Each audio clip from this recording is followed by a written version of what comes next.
आप देख लें, यहाँ पर जो लोग खुआर हो रहे हैं, किसी को कोई पेन किलर नहीं लग रहा, किसी के कोई इलाज नहीं हो रहा। ओए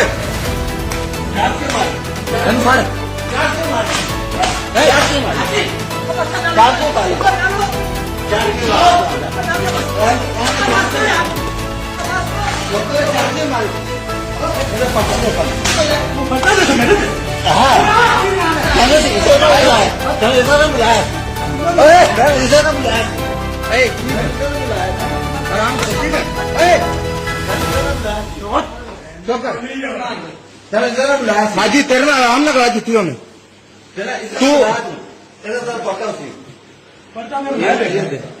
पर्चा मैं फूल डालिए पुलिस करो।